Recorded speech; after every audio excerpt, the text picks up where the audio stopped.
హరే కృష్ణ. శ్రీమతి ధన్యవాదాలు. హరే కృష్ణ మాతాజీ. హరే కృష్ణ. ధన్యవాదాలు మాతాజీ. ప్రణామం మాతాజీ. ప్రణామం. ఈరోజు మనము అజామిళ స్టోరీ గురించి చెప్పుకోబోతున్నాము. 6వ స్కందంలో ఉంది. 6వ స్కందంలో వస్తుంది.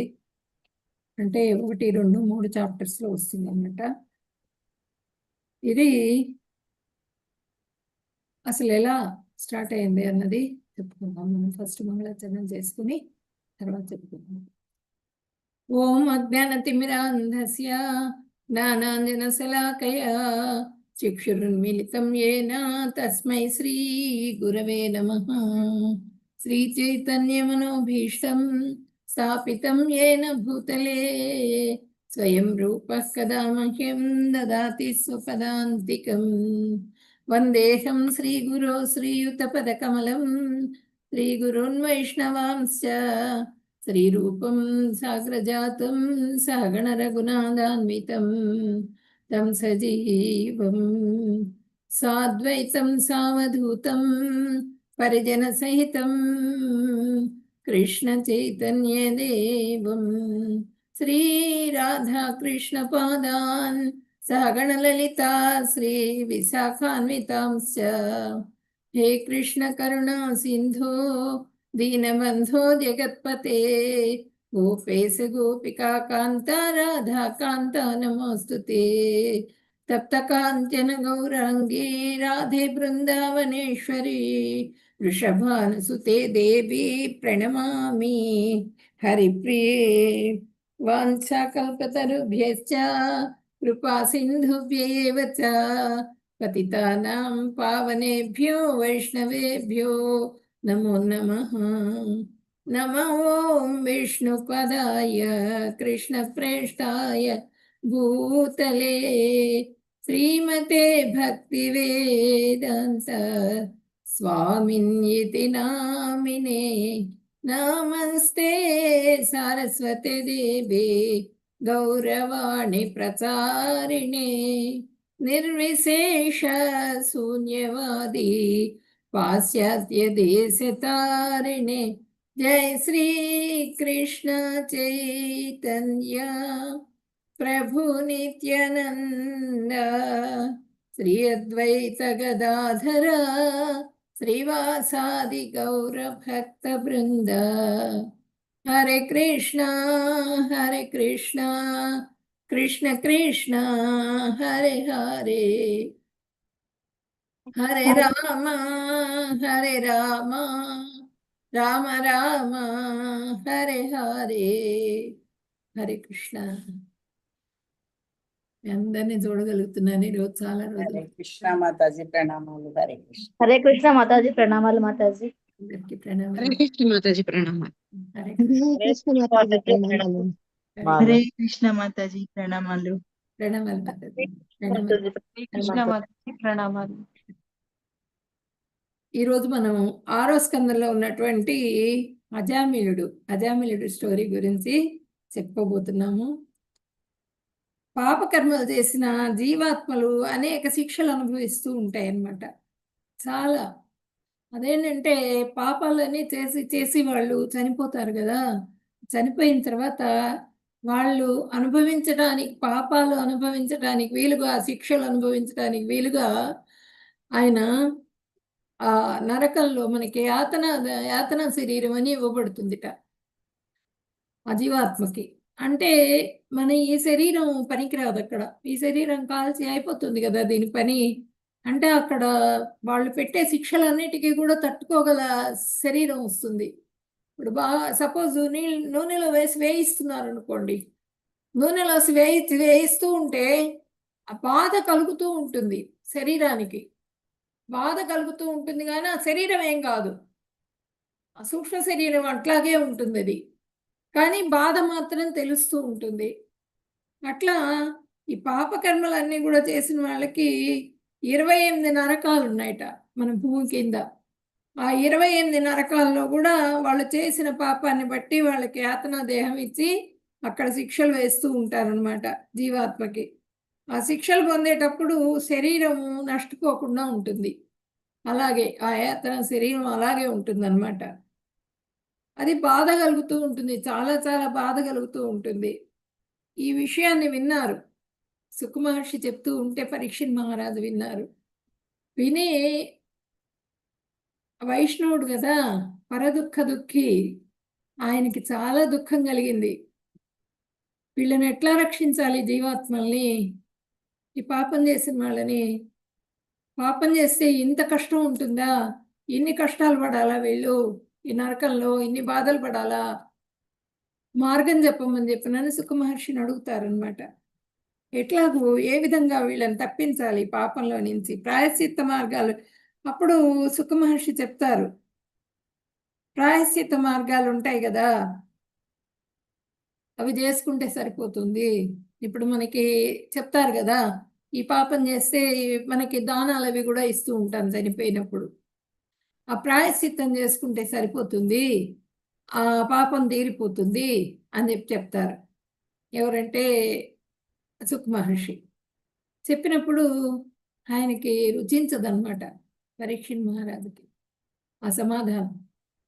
ఏంటి, ప్రాయశ్చిత్తం చేసుకుంటే ఎలా పోతుంది? సరే, పాపం చేశాడు, అనుభవిస్తున్నాడు కష్టాలు భూలోకంలో, అనుభవిస్తూ ఉన్న ప్రాయశ్చిత్తం చేసుకోగానే ఆ పాపం వెళ్ళిపోతే మళ్ళీ ఊరుకుంటాడు, మళ్ళీ పాపాలు చేస్తాడు కదా. మళ్ళీ పాపాలు చేసినప్పుడు మళ్ళీ మళ్ళీ మళ్ళీ కలుగుతూ ఉంటుంది కదా బాధలు కలుగుతూ ఉంటాయి.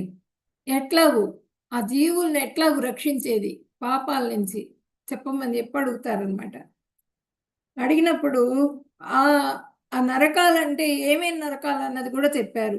తామిశ్ర, అంధతామిశ్ర, రౌరవ, మహారౌరవ, కుంభీపాక, కాలసూత్ర, అసిపత్రవన, సూకరముఖ, అంధకూప, క్రింభోజన, సందంస, అసిపత్రవన, తర్వాత తప్త సుర్మి, వజ్రకంటక సాల్మకి, వైతరణి, పూయోద, ప్రాణరోధ, విసన, లాలాభక్ష, సారమేయాదన, అవిచిహి, అయఃపానం, క్షారకర్దమ, రక్సోగన భోజన, శూలప్రోత, దండసూక. ఇవన్నీ కూడా 28. ఈ 28 నరకాల్లో కూడా వెళ్తారు. ఆ పాపం చేసిన వాళ్ళు వాళ్ళ పాపాన్ని బట్టి ఆ ప్రతి నరకంలో కూడా అనుభవిస్తూ ఉంటారనమాట ఆ బాధని. ఆ బాధలన్నీ అనుభవించిన తర్వాత మళ్ళీ ఇంకొక దేహం ప్రాప్తిస్తుంది వాళ్ళకి, మళ్ళీ జన్మ తీసుకుంటారు వాళ్ళు భూలోకంలో. అదే చెప్తారనమాట. చెప్పిన తర్వాత అవత నిరోధన, పర్యావర్తన, శుచిముఖ అనే 28 రకాలు. ఈ 3 చదవటం మర్చిపోయా. ఈ మొత్తం కూడా 28 రకాల శిక్షలు అనుభవిస్తూ ఉంటారు వీళ్ళు. అప్పుడు శిష్యుడిని పరీక్షించడానికి అని చెప్పనని ఆయన, ఏ జీవి పాపాలు చేస్తున్నా ఆ జీవి ప్రాయశ్చిత్త కర్మలు చేసి బయటపడవచ్చు అని చెప్పనని పరీక్షిత్తుకు చెప్పారట. నువ్వేం దిగులు పడవాకు, వాళ్ళకి ప్రాయశ్చిత్తం చేసుకుంటే సరిపోతుంది. ఆ కర్మకి దగ్గర ఏవైతే తప్పులు, ఇప్పుడు సపోజు ఒక పిల్లిని చంపారట ఎవరు, ఆ పిల్లిని చంపితే ఆ పిల్లి బంగారం ఉంది, పిల్లిని తీసి ఆ పిల్లిని బ్రాహ్మణుడికి దానం ఇచ్చేస్తే ఆ పాపం తీరిపోతుంది. అట్లాంటివి ఉన్నాయన్నమాట. అట్లా ఒక్కొక్కటే ఉన్నాయి, అలాంటివి ప్రాయశ్చిత్తాలు చేసుకుంటే సరిపోతుంది అని చెప్పనని చెప్పారట. ఇప్పుడు వైతరణి నది దాటాలి, చాలా చాలా దుర్గంధంతో ఉంటుంది వైతరణి నది అంటే. అదేంటంటే చాలా ఈ చీము, నెత్తురు, దుర్గంధము చాలా కష్టంగా ఉంటుంది. జీవుడు అందులో నుంచి దాటాలన్నమాట, దాని నుంచి ఆ నదిని దాటాలంటే ఎట్లాగూ కష్టపడతాడు చాలా. ఆ కష్టపడకుండా ఉండటం కోసంగా మనకేం చేస్తారంటే గోదానం ఇస్తారు. ఆ గోవు తోక పట్టుకొని దాటుతాడట. ఆ గోవు ఈస్తుంది కదా, గోవు తీసుకెళ్ళిపోతుంది అవతల ఒడ్డుకి. అది గోదానం ఇస్తారు. షోడశ దానం అని ఇస్తారు. షోడశ దానం అంటే ఏంటంటే గొడుగు, చెప్పులు, కర్ర, ఇవన్నీ విపరీతంగా అన్ని ముళ్ళు గుచ్చుకుంటూ ఉంటాయట కాళ్ళకి, చెప్పులు. కాళ్ళు మాడిపోతూ ఉంటాయట, విపరీతమైన వేడి, పెనం మీద కాళ్ళు పెట్టినట్టే ఉంటుంది. ఆ వేడిలో నడుస్తూ ఉంటే కాళ్ళు మాడిపోతూ మంటలు పుడుతూ ఉంటాయి కాళ్ళు. ఇది ఆ బాధను తట్టుకోవడం కోసంగా మనం చెప్పులు దానం ఇస్తాం. గొడుగు ఆ ఎండ తట్టుకోవడానికి, ఆ ఎండ వేడి తట్టుకోవడానికి, వర్షం విపరీతంగా వర్షం పడుతూ ఉంటుంది. ఆ ఆ బాధలన్నీ తట్టుకోవడానికి ఒక్కొక్క దానికి ఒక్కొక్క దానం చెప్పారు. ఆ దానాలన్నీ కూడా ఇస్తే సరిపోతుంది, ఆ దానాలు ఇచ్చి ప్రాయశ్చిత్తం చేసుకుంటే సరిపోతుంది. ఈ కుక్కలు ఇవన్నీ కూడా కరుస్తూ ఉంటాయట మనం నడుస్తూ ఉంటే. ఆ వేడి వేడి ఆ పెనం లాంటి రోడ్డు మీద నడుస్తూ ఉంటే కుక్కలు ఎంబడిబడి పీకుతూ ఉంటాయి అన్నమాట. వాటిని తోలుకోవడానికి కర్ర, ఇవన్నీ కూడా దానాలు ఇస్తారు. ఆ బాధ లేకుండా ప్రాయశ్చిత్త కర్మలు చేయమన్నారు. ఎవరు? సుఖ మహర్షి చెప్పేటప్పటికీ, అంటే పరీక్షిత్తుని కొంచెం టెస్ట్ చేశారనమాట. పరీక్షిత్ ఒప్పుకోకుండా ఈ ప్రాయశ్చిత్తం కుంజర శౌచిహి. కుంజర శౌచిహి అంటే ఏంటి? కుంజరం అంటే ఏది? ఏనుగు. ఏనుగు ఏం చేస్తుంది? చక్కగా వెళ్తుంది, చక్కగా ఫుల్గా ఉన్న వాటర్లోకి వెళ్తుంది, వెళ్ళి బాగా స్నానం చేస్తుంది, నీట్గా స్నానం చేస్తుంది. ఆ తొండం ఎత్తి నీళ్ళు పోసుకొని స్నానం చేస్తుంది. స్నానం చేసేసేసి బయటికి వస్తుంది. బయటికి రాగానే మళ్ళీ ఆ మట్టి మొత్తం చల్లేసుకుంటుంది, ఒంటి నిండా మట్టి చల్లుకుంటుంది. అట్లా ఈ పాపాలు ప్రాయశ్చిత్తాలు ఇంతేను. ఈ ప్రాయశ్చిత్తం అయిపోగానే మళ్ళీ పాపం చేస్తాడు, పాపాలు కరిగిపోగానే మళ్ళీ పాపం చేస్తూనే ఉంటాడు. జీవుడికి ఇంకా ముక్తిధామానికి చేరేది ఎప్పుడు వాడు. కాబట్టి ఇది సరైన పద్ధతి కాదు, నేను ఒప్పుకోవట్లేదు.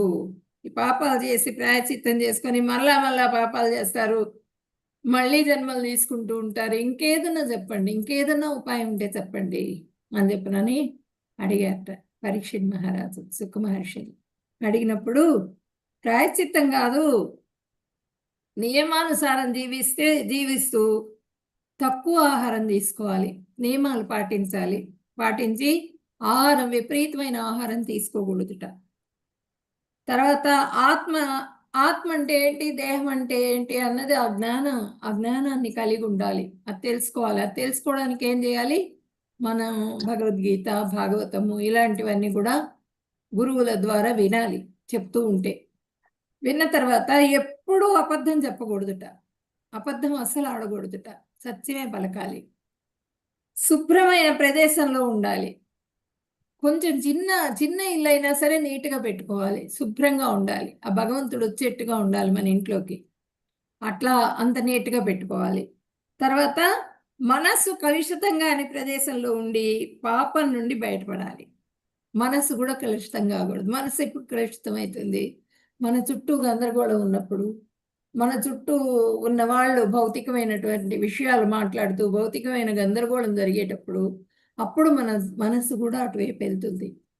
మనం వద్దన్నా కూడా ఆగదు, వెళ్ళిపోతుంది అటువైపు. ఆ విషయాల వైపు విషయాశక్తి ఎక్కువగా ఉంటుంది, వాటి వైపు వెళ్ళిపోతుంది. కాబట్టి అది కూడా ఉండకూడదుట. సాధు సంఘంలో పూర్తిగా మనం భక్తులు వాళ్ళు ఉండాలన్నమాట, మనస్సు కలుషితం కాకుండా ఉండాలి అని చెప్పారనమాట. సాత్విక జీవనం జీవించాలి, సాత్వికంగా ఉండాలి, సత్వగుణంతో ఉండాలి, రజోగుణము తమో గుణము ఉండకూడదు.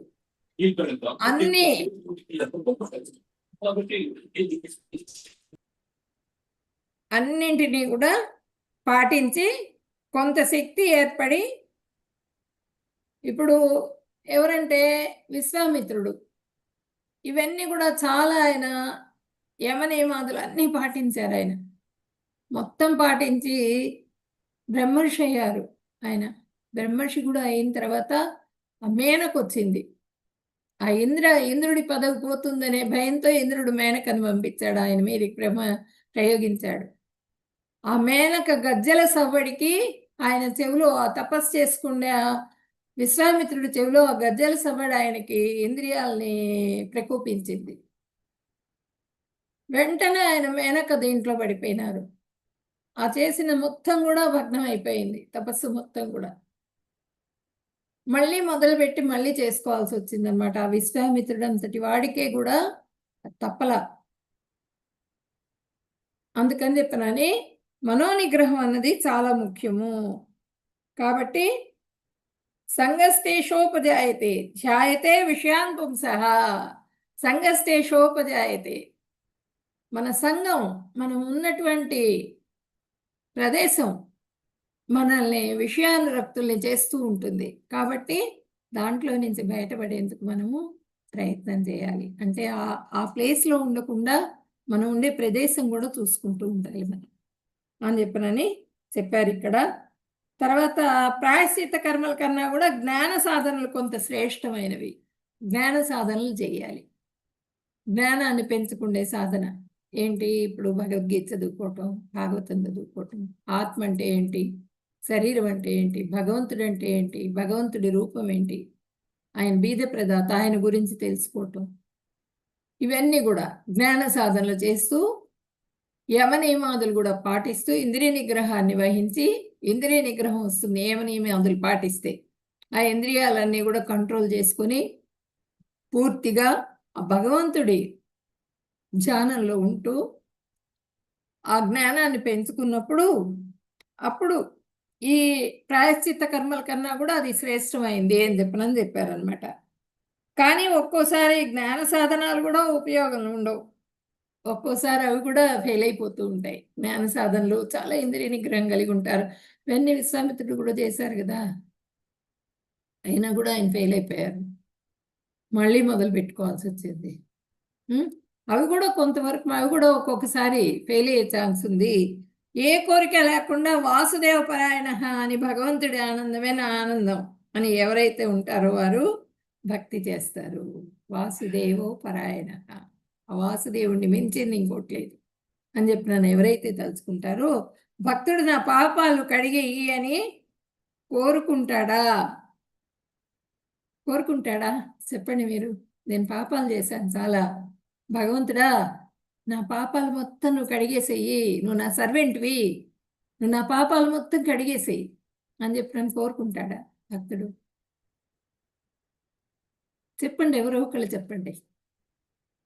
కోరుకుంటాడా? కోరుకోరు, అలాగని బయట భక్తుడు కోరుకోడు మాత్రం. పాపాలు మొత్తం కడిగేయమని చెప్పి కోరుకోడు భక్తుడు ఎప్పుడు కూడా. పూర్తిగా విశ్వాసం కలిగి ఉంటారు భగవంతుడి మీద. వాసుదేవో పరాయణ. భక్తిని 2 రకాలుగా విభజించారు. అవేంటంటే నిరంతరం చేసే భక్తి, అదేంటంటే రాగానుగ భక్తి, రాగాత్మిక భక్తి. ఎప్పుడు 24/7 ఎప్పుడు మాధుర్యం, ఆ భగవంతుడి మాధుర్యాన్ని అనుభవిస్తూ ఉంటారు. గోపికలు, గోపవాళ్ళు, వీళ్ళందరూ కూడా రాగానుగ భక్తి దాంట్లోకి వస్తారనమాట. తాత్కాలిక భక్తి ఒకటి, ఈ 2 రకాలన్నమాట. ఇప్పుడు మనం అసలు స్టోరీలోకి వద్దాం. కన్యాకుబ్జం అనేటువంటి నగరంలో అజామిలుడు అనేటువంటి బ్రాహ్మణుడు ఉన్నట్ట. కన్యాకుబ్జం అంటే ఇప్పుడు కాన్పూర్ అది. అక్కడ అజామిలుడు అనేటువంటి ద్విజుడు బ్రాహ్మణుడు ఉన్నాడు. ఆయన చాలా నిష్ఠాపరుడు. సంధ్యావందనం 3 వేళలా సంధ్య చేసుకోవటము, యజ్ఞం చేసుకోవటము, మళ్ళీ తల్లిదండ్రులు అంటే గౌరవము, అందమైన భార్య, ఇవన్నీ ఉన్నాయి ఆయనకి. ఇల్లు వాకిలి అన్నీ ఉన్నాయి. చక్కగా ఇంద్రియ నిగ్రహం ఉంది. ప్రతిరోజు కూడా ఆయన అనుష్ఠానం చేసుకుంటూ ఉంటారు. అంత నిష్ఠాపరుడు అనమాట ఆయన. అలాంటి వాడు ఒకరోజు అడవికి వెళ్ళాడు. సమిధలు తెచ్చుకుందామని అడవికి వెళ్ళాడు. అడవికి వెళ్ళి వచ్చేటప్పుడు రిటర్న్లో ఆయనకి ఒక పొదల చాటున ఒక దృశ్యం కనిపించింది. అదేంటంటే ఒక వేశ్య ఒక పురుషుడితో సంగమిస్తూ ఉంటుంది. ఆ మత్తు పదార్థాన్ని స్వీకరిస్తూ సంగమిస్తూ ఉంటుంది. ఇద్దరు ఆ ఆనందంలో ఉంటారు. అది చూస్తాడు. చూసి ఆయన చాలా నిష్ఠాపరుడు కదా, చీ ఏంటిది, ఇది కనిపిస్తుంది నాకు, ఇది చూడకూడదు అనుకున్నాడు. కొంచెం దూరం వెళ్ళాడు, 4 అడుగులు వేశాడు. అయినా కూడా ఆయన మనసు దాని మీదకే వెళ్తున్నది, ఆ వేసే మీదకే. అట్లా చూస్తూ చూస్తూ మనసు వెళ్తూ అట్లనే ఇంటికి చేరాడు. ఇంటికి చేరిన తర్వాత కూడా ఆ మనసు ఊరుకోలా. ఆ వేశ్య మీదకే వెళ్ళిపోయింది ఆయనకి. ఆ వేశ్య మీదకి వెళ్ళిపోయి ఆ వేశ్యని అనుభవించాలి ఎట్లా కొట్లా నేను కూడా అనేటువంటి కోరిక కలిగింది ఆయనకి. ఆ కోరిక కలిగేటప్పటికి ఆయనకి అందమైన భార్య ఉంది. ఆ అమ్మాయి ప్రౌఢ. అంత అందమైన భార్య. తల్లిదండ్రులు ఎంతో గౌరవించేవాడు తల్లిదండ్రుల్ని. అన్నీ ఉన్నా కూడా ఆయన ఆ వేశ్య మీద ఉన్నటువంటి ఆ కాంక్ష, ఆసక్తి మూలంగా మనసును కంట్రోల్ చేసుకోలేకపోయినాడు. ఇంద్రియాలను నిగ్రహించుకోలేకపోయేటప్పటికీ ఆ అందమైన భార్యని వదిలేశాడు. తల్లిదండ్రుల్ని ఇంట్లో నుంచి తరివేశాడు. ఆస్తిపాస్తులన్నీ అమ్మేశాడు. ఊరికే రానివ్వదు కదా వేశ్య తన దగ్గరికి. ఆ డబ్బంతా తీసుకున్నాడు. మూట కట్టుకొని వెళ్ళి ఆ వేశ్యకు ఒప్పజెప్పేసేసి ఇంకా ఆ వేశ్యతో ఉండటం మొదలుపెట్టాడు. ఆ వేశ్యతో ఉంటే ఆ వేశ్యకి ఆల్రెడీ సంతానం ఉంది. ఆల్రెడీ కొంతమంది విటులతో తిరిగి పుట్టినటువంటి సంతానం ఉంది. ఈయనకు కూడా సంతానం కలిగింది, ఈ అజామిలుడికి కూడా. ఆ పిల్లవాడు పుట్టిన తర్వాత ఆ పిల్లవాడికి నారాయణ అని పేరు పెట్టాడు. ఆ పిల్లవాడికి పెట్టిన తర్వాత అజామిలుడు ఏం చేశాడంటే, ఈ వేసి ఏం చేసిందంటే ఆ ధనం అయిపోయింది, దయం అయిపోయింది, సంపాదించుకునిరా లేకపోతే రానివనంది. దాంతో వెళ్ళి ఆ రోడ్డు, ఆ అడవుల్లో ఉండేవాళ్ళు కదా, అటు నుంచి బాటసార్లు వెళ్తూ ఉంటే వాళ్ళని కొట్టి చంపి వాళ్ళ దగ్గర ఉన్నటువంటి ధనాన్నంతా దోపిడీ చేసి దోపిడీ దొంగగా మారిపోయినాడు. ఎంతో స్వాధ్యాయము, ఎంతో నిష్ఠ ఇవన్నీ కూడా పోయినాయి. పోయి అతను ఒక దొంగగా మారిపోయినాడు, గజ దొంగగా మారిపోయి వాళ్ళని చంపుతున్నాడు. చంపి ఆ ధనమంతా తీసుకొచ్చి వేసికి పెడుతున్నాడు, సంసారాన్ని గడుపుతున్నాడు. సరే, అతనికి కూడా కొంత వయసు వచ్చింది. కొంత వయసు వచ్చేటప్పటికి 88 ఏళ్ళు వచ్చింది ఆయనకి. 88 సంవత్సరాలు వచ్చిన తర్వాత ఆయనకు కూడా అంత్యకాలం వచ్చింది, చనిపోయే సమయం వచ్చింది. యమభటులు వచ్చారు 4. ఆయన ఏంటంటే మనస వాచ కర్మణ 3 తప్పులు చేశాడట. మనసుతో తప్పు చేశాడు, మాటతో తప్పు చేశాడు, పనులలో కూడా తప్పు చేశాడు. అందుకని 3 భటులు వచ్చారట. అదే 2 తప్పులు చేస్తే 2 వస్తారట. అందుకని 3 యమభటులు వచ్చారు ఆయన పట్టుకెళ్ళడానికి. యమభటులు వచ్చి పట్టుకెళ్దామని చెప్పి పాశం వేశారు. పాశం వేసేటప్పటికి వాళ్ళు ఎట్లున్నారు, మొత్తం పళ్ళు అవంతా నల్లగా ఉన్నారట, చాలా క్రూరంగా ఉన్నారు వాళ్ళు. వాళ్ళని చూసేటప్పటికి ఆయనకి భయం వేసింది. భయం వేసి, అమ్మో నా పిల్లవాడు ఏమైపోతాడో, నారాయణుడు. ఆ పిల్లవాడంటే విపరీతమైన ఆపేక్ష ఆయనకి. ఒళ్ళో కూర్చోబెట్టుకొని తను నవ్వులుతూ ఆ నవిలేదే వాడికి తినిపిస్తూ, అంత ప్రేమ అనమాట ఆ పిల్లవాడంటే. 4 ఏళ్ల పిల్లవాడు. ఆ పిల్లవాడు భయపడతాడేమో వీళ్ళని చూస్తే అని చెప్పినని నారాయణ నారాయణ అన్నట్ట. ఆయన అనేటప్పటికీ ఆ నారాయణ అనటము అక్కడ విష్ణుమూర్తి నారాయణుడు విన్నాడు.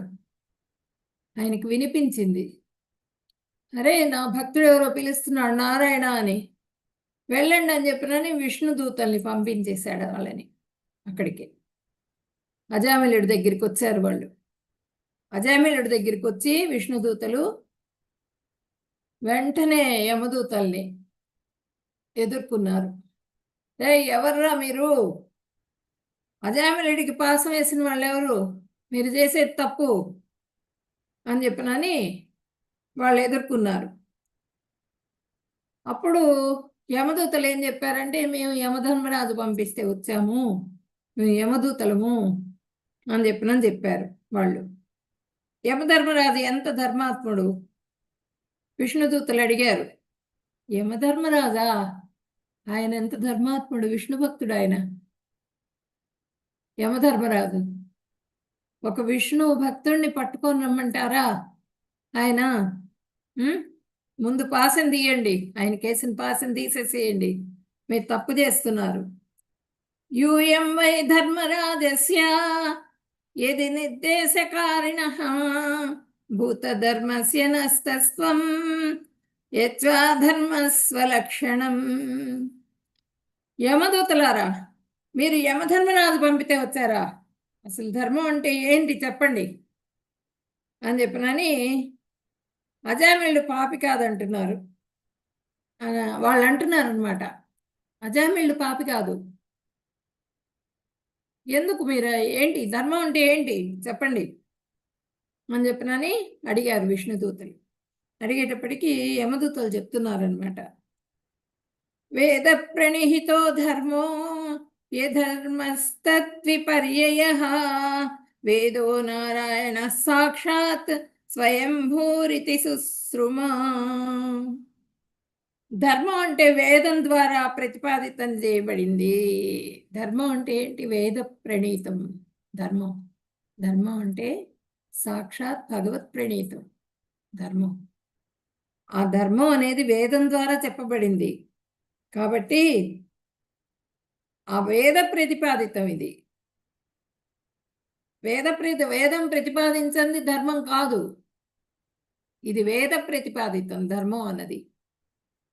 అధర్మం అంటే గనక అది వేద ప్రతిపాదితం కాదు, వేదాల్లో లేదు అధర్మం చేయమని. మీరు అధర్మం చేస్తున్నారు. విష్ణుదూతలని యమదూతలను అడుగుతున్నారనమాట, ఒక విష్ణు భక్తుడిని పాసం వేసి తీసుకొని వెళ్తారా మీరు? అది తప్పు, అది అధర్మం.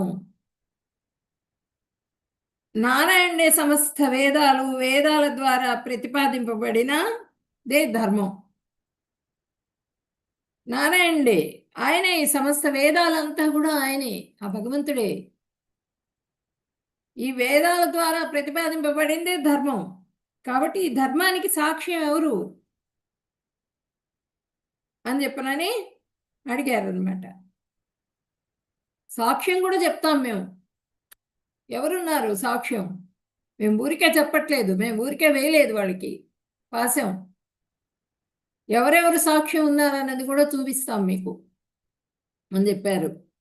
సూర్యోగ్నిః ఖం మరుద్దేవః సోమ సంధ్యాహని దిశః కంకుః స్వయం ధర్మైతో ఇతి పోతే దైహ్యాస్య సాక్షిణః.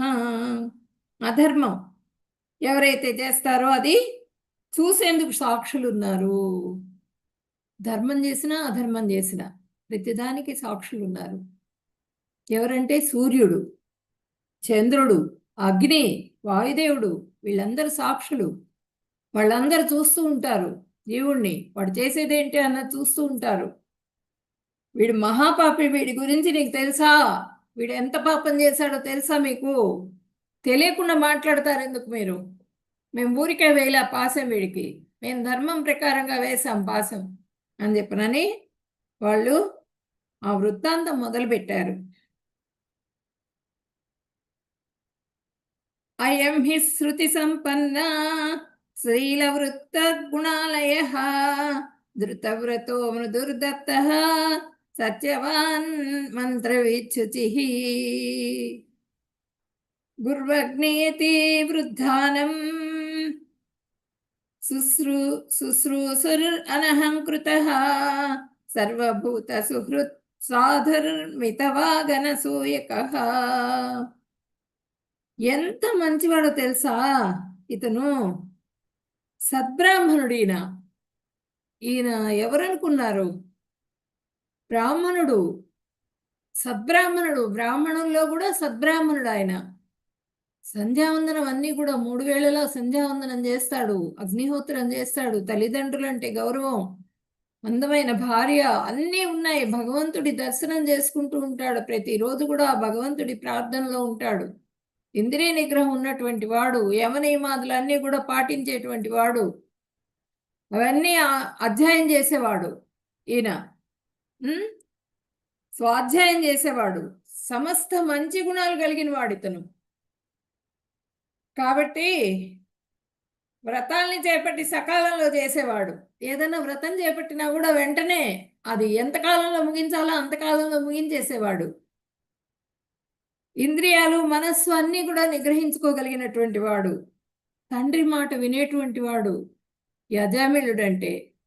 ఇతన్ని మీరు అధర్మపరుడు అంటున్నారా? మీరు ఏందిరా మీరు మాట్లాడేది అని వాళ్ళు యుద్ధం వేసుకున్నారు ఆ యమధర్మరాజు దూతలతో. అప్పుడు వాళ్ళు చెప్తున్నారు, మళ్ళీ వంట చెరుకు కోసం వెళ్ళాడు, వెళ్ళి అక్కడ ఒక దృశ్యం చూశాడు. ఒక వేశ్య దీంట్లో పడిపోయినాడు, పడిపోయి తండ్రిని అవమానించాడు, భార్యను అవమానించాడు, భార్యను కాదనుకున్నాడు, తల్లిదండ్రుల్ని కూడా కాదనుకున్నాడు. కాదనుకుని ఆ వేశ్య కోసమనే పూర్తిగా తన జీవితాన్ని అంకితం చేసేసాడు ఆ వేశ్యకి.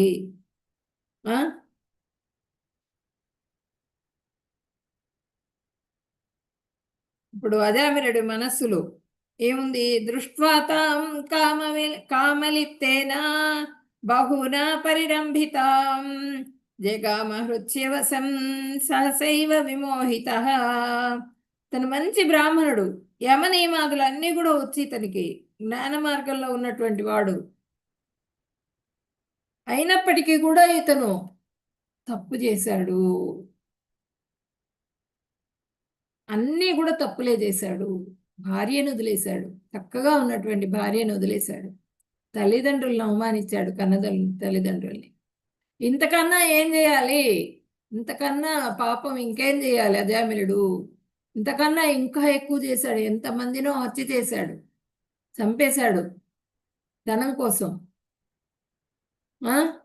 తను బ్రాహ్మణుడై ఉండి మాంసాహారం భుజించాడు, ఆ వేసేతో పాటుగా ఉండి తినకూడనివన్నీ కూడా తిన్నాడు. ఇటువంటివన్నీ చేశాడు. కాబట్టి ఇతన్ని పాశం వేసి తీసుకెళ్లడంలో మాది తప్పు లేదు అని చెప్పినని యమభటులు చెప్పారు. చెప్పేటప్పటికీ అప్పుడు ఈ విష్ణుదూతలు వాళ్ళు చెప్పారు. ఏం చెప్పారు? అజామిళుడు అమాయకుడు, యమదూతల దగ్గర అంటున్నారు, మీరే చెబుతున్నారు ఈ విధంగా. ఆయన విష్ణు భక్తుడు, ఆయన అమాయకుడు, అజామిళుడు స్వాధ్యాయం చేసేటువంటి వాడు. అతను మొత్తం కూడా అన్నీ కూడా నియమాలు పాటించేటువంటి వాడు. అతను దండిస్తే ఎట్లాగూ? ఒక నమ్మకం పెట్టిన వ్యక్తి, నమ్మకంతో మన ఊళ్ళో ఒక వ్యక్తి పడుకుంటే అతన్ని గొంతు కోసేసామనుకోండి, చంపేశామనుకోండి, చంపేస్తే అతని నమ్మకం ఎట్లా వమ్మైపోతుంది? అతన్ని చంపేసిన వ్యక్తి అతని నమ్మకాన్ని వమ్ము చేసినట్లే కదా. ఒక విష్ణువుని ప్రార్థించేటువంటి నారాయణ అన్నటువంటి ఆ భక్తుణ్ణి మీరు శిక్షించారంటే అంతే కదా. నారాయణ అన్నటువంటి వాడిని శిక్షించకూడదు. అతను భక్తుడు, విష్ణు భక్తుడు, అతన్ని చంపకూడదు అని చెప్పనని వాళ్ళు మళ్ళీ చెప్పారు విష్ణుదూతలు. చెప్పేటప్పటికీ అప్పుడు ధర్మం చెప్పాల్సిన రాజు భక్షకుడైతే ఎట్లాగు? మీరు ధర్మం చెప్పాలి, ధర్మం ప్రకారంగా నడుచుకోవాలి. ఎవరైతే అధర్మం చేస్తారో వాళ్ళకే శిక్షలు వేయాలి. మీరు ఒక రాజే అధర్మం చేస్తే మీరు శిక్షలు వేసేవాళ్లే మీరు సక్రమంగా లేకపోతే ఎట్లాగు? ఇది తప్పు కదా, మీరు చేయకూడదు ఈ విధంగా అని చెప్పనని వాళ్ళు మళ్ళీ ఒక నిర్దోషిని దండించటం కన్నా కూడా ఒక పాపికి శిక్ష పడకపోయినా కూడా పర్వాలేదు, అతను పాపం చేస్తున్నాడు అంటున్నారు కదా, శిక్ష పడకపోయినా పర్వాలేదు, కానీ ఒక నిర్దోషిని మాత్రం దండించకూడదు, అతను నిర్దోషి అని చెప్పనని విష్ణుదూతలు చెప్పారనమాట. అజామిళుడు తన యొక్క జీవితంలో ఎప్పుడైనా నారాయణ అని ఉచ్చరించాడా? అజామిళుడు ఎందుకు పోయినాయి? అతని పాపాలన్నీ పోయినాయి. మనం కూడా పాపాలన్నీ ఇన్ని పాపాలు చేస్తాం భౌతికంగా, ఇంద్రియ తృప్తితో విపరీతంగా పాపాలు చేసుకొని ఆ బ్యాగులు మొయ్యలేక చాలా భౌతికంగా కూడా కష్టాలు పడుతూ ఉంటాం. ఇంకా కొన్ని పాపాలు కూటం బీజం అని కొన్ని పాపాలు ఉంటాయి. అవన్నీ కూడా మూట కట్టుకొని వెళ్తూ ఉంటాం మనం వెళ్ళిపోయేటప్పుడు. ఆ? అవన్నీ కూడా నశించిపోతాయా? ఎట్లా నశించిపోతాయి? ఒక్కసారి నారాయణ అనగానే నశించిపోతాయా? అయితే హ్యాపీగా ఎంజాయ్ చేసేసి ఒక్కసారి నారాయణ అనేస్తాం, అయిపోతుంది. ఈ కష్టం అంతా ఎందుకు? 16 మాలలు చేయటం, ఈ భాగవతం భగవద్గీత ఇవన్నీ వినడం, ఇవన్నీ ఎందుకు? అక్కర్లేదు కదా మనకి. నారాయణ అని ఒక్కసారి అంటే సరిపోతుంది అని చెప్పినని అన్నారట. అంటే అప్పుడు విష్ణుదూతలు చెప్పారు, ఆ యమధర్మరాజు నెక్స్ట్ వీక్ మనం చెప్పుకుందాం మొత్తం, ఇంకా మిగిలింది ఇంకా కొంచెం ఉంది, నెక్స్ట్ వీక్ కంప్లీట్ చేసేస్తాం మీకు. ఆ యమధర్మరాజు ఆయన కూడా ఆయన దగ్గరికి వెళ్తారు, ఇట్లా వీళ్ళు అడ్డం పడుతున్నారు, మమ్మల్ని పట్టుకుని రానివ్వట్లేదు. ఆ యమధర్మరాజు చూస్తారు, చూసి అజామిలుడు, అయ్యో అజామిలుడు పాపి కాదు, ఆయన వదిలేయండి, నారాయణ భక్తుడు ఆయన, వదిలేయమని చెబుతారు యమధర్మరాజు. ఇట్లాంటి తప్పు ఇంకెప్పుడు చేయొద్దు మీరు, నా పేరును పాడు చేయవాకండి మీరు, ఇట్లాంటి తప్పు చేయొద్దు అని చెప్పారు. ఎట్లా పాపి కాదు? అజామిలుడు ఇంట్లో నుంచి వెళ్ళిపోయిన దగ్గర నుంచి, అడవికి వెళ్ళిన దగ్గర నుంచి అన్నీ తప్పులే చేశాడు కదా. భార్యని ఇబ్బంది పెట్టాడు, తల్లిదండ్రుల్ని ఇబ్బంది పెట్టాడు, ఒక బ్రాహ్మణుడు ఉండాల్సిన విధంగా ఉండలేదు, అన్నీ తప్పులే చేశాడు, పాపాలే చేశాడు. ఎందుకు అతన్ని పాపి కాదు పుణ్యాత్ముడు అని ఎందుకు అన్నారు అంటే, 4 ఏళ్ళు ఆ పిల్లవాడికి, ఆ పిల్లవాడు పుట్టినప్పటి నుంచి నారాయణ నారాయణ అన్నందువల్ల అతని పాపాలన్నీ పోయినాయా? ఏంటి కారణం? ఏంటి? ఎందుకు పోయింది? ఎందుకు అన్నది మీరు చెప్పండి. ఎవరికైనా స్ఫురణకు వస్తుందా? తెలుస్తుందా? ఎవరికైనా చెప్పగలరా? ప్రభుజీ మాతాజీ హరే కృష్ణ ధన్యవాద ప్రణామం మాతాజీ. నామం యొక్క మహాత్యం వల్ల మాతాజీ అలా కొడుకు పేరు నారాయణ అని పెట్టి పిలవడం వల్ల నామం యొక్క మహత్యం వల్ల జరిగింది మాతాజీ. ఒక్క నిమిషం, నాకు వినిపించట్లా సరే.